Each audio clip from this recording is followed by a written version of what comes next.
Yes, Babu Owino nimeona ukipiga kifua vibaya sana. Ukisema at I was ranked the best performing MP in Kenya.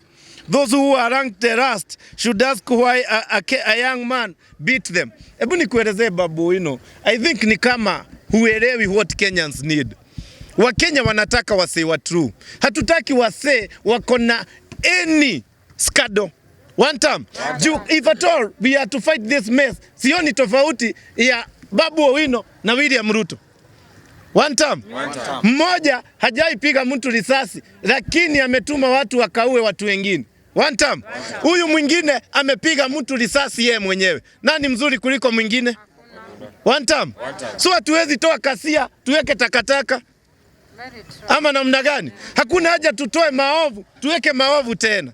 Naambia Wakenya tafadhali tusijidanganye. If at all we are to clear the mess, we must start with the weakest up to the strongest. With the strongest up to the weakest. Hatutaki kujua tutaanza wapi. Bora the mess ikuwe cleared. One time. Hatutaki mtu atakuwa anaenda kuongea kama governor akisema natetea watu wa Nairobi anaambia wewe kubafu. Nyamaza. Si wewe ulipiga kijana risasi tukakunyamazia. Ongea zaidi tufungue file.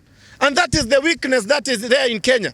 Governor anaenda kuongea anaambia hapana. Si wewe ulipora pesa fulani. Nyamaza ama tufungue nini? File.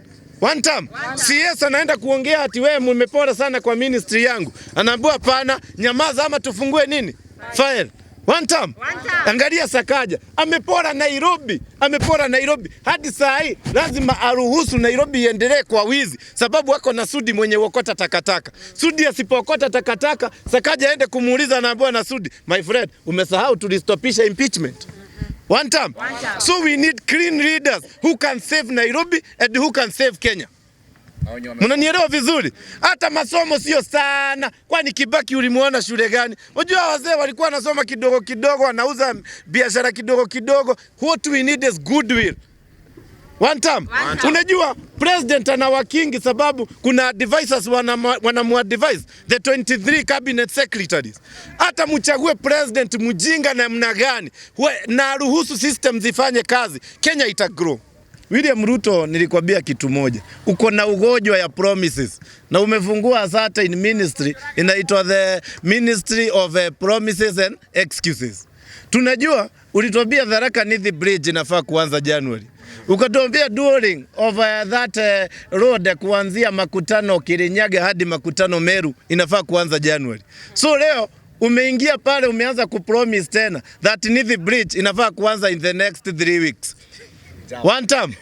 January ishapita, sasa ndio amekumbuka alipromise inafaa kuanza January. Let me tell you, Mr. President, you should avoid promising. Sababu tunajua hata hiyo 3 weeks ni uongo. Utaingia pale Meru uambie, unajua ule contractor nilileta, ameanza kuleta madharau kidogo kidogo, so nimeondoa yeye nimeleta mwingine.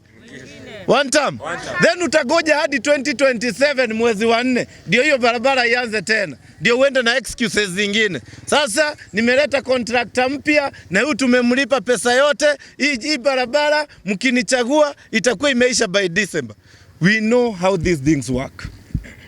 One time. Umenielewa hapo? So tusikubali kudanganywa. And Mr. President tafadhali, excuse us, tupe nafasi ya kutumikia Kenya. Kama umelemewa, tupe nafasi. Just step aside, tuambie majukumu umekuwa ngumu, promises zimeisha, hakuna action, let me step aside, nilipeni mshahara yangu niende nyumba. Na si mko ready kumlipa. Si hata tunaweza fanya harambee. One time. Yes, so twende the next one. I think leo kuna, unajua tulisema ni kuambiana ukweli, si ndio? One time.